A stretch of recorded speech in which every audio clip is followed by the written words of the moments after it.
Welcome to another episode of Q&A Conversations. My name's Kiley Feller, and this is Mr. Hughes. Hello, everyone. Thank you for joining us. Of course. So what's kind of your history at Jesuit? So a lot of people think of me as that sports guy, because I'm the athletic director, but I've had a long career here. I'm not saying I'm old, but I am.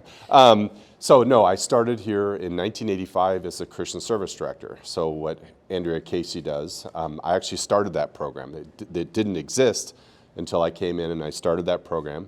And I ran the Christian service for 8 years. At the same time, I also taught a couple of theology classes, and I was chair of the theology department.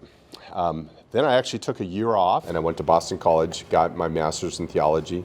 Then I came back, and I taught for 15 years in the theology department. I also taught photography. I was chair of the media and technology department here. And then I got Lauren Blumhardt's job, or David Exley's former activities. I was activities director for a couple years, and part of that I was also assistant athletic director. And then 18 years ago I became the athletic director. So a lot of current faculty know me as just the athletic director, which is fine, but I have a long history. So I'm going back into campus ministry. That's where I started. And I'll be going back into campus ministry starting next year. That's really cool. Yeah. And what's your proudest moment been from kind of your career at Jesuit? Yeah, so as an athletic director, we talk about, we're managers and we're leaders. So managers, I keep the trains running on time. But I'm just saying in 18 years, there's one time we didn't have a referee. Those little details, we have hundreds of games a year, buses, keeping the buses here, all that stuff that you do, you have to manage, all the schedules, all the coaches, that's management.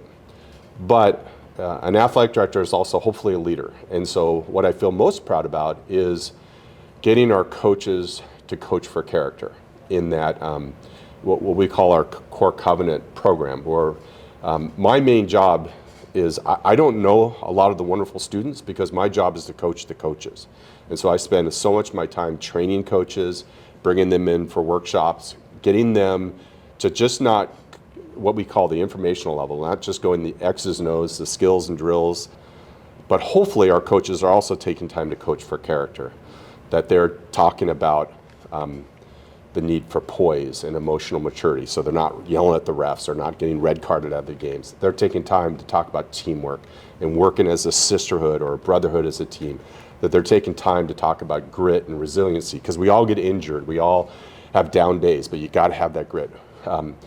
We all get times where we're tired, and a coach has to instill that sense of dedication, determination, and work ethic. But all those character traits I just described make you a better athlete, but they don't necessarily make you a better human being. So there's even a third level that we hope our coaches, we call not just the informational, not just the formational, but the transformational level of coaching. Whereas, you take time, like one of our coaches takes the last week of practice and they take one day out and they say, okay, we want you to write a thank you letter to your parents. And it's time away from practice, but they should do that for all the things our parents do. I feel like I've emphasized that for 18 years, that we got to be more than just winning games. We got to be about making them better, our athletes better human beings for the world, or in a Christian sense, better children for the kingdom of God. Yeah. So that's, in a long way to answer, what I'm most proud about. Yeah, like combining those two areas of your expertise. And yeah. That's really cool. Thanks. And what are you most excited for next year in this new position? And going back to what you used to do, but. Yeah, so Mr. Clark and I actually started working on leadership camps back in 1981. You probably were just getting born around that time. Just about. Yeah, I'm not that old. And we actually were running leadership camps. Believe it or not, Mr. Clark was playing guitar and keeping people laughing, and I was doing kind of all the behind-the-scenes organizing stuff. That was 1981 in Seattle, Washington, and we've worked off and on over the years. We've been co-workers and friends ever since, so it's kind of a full circle that now.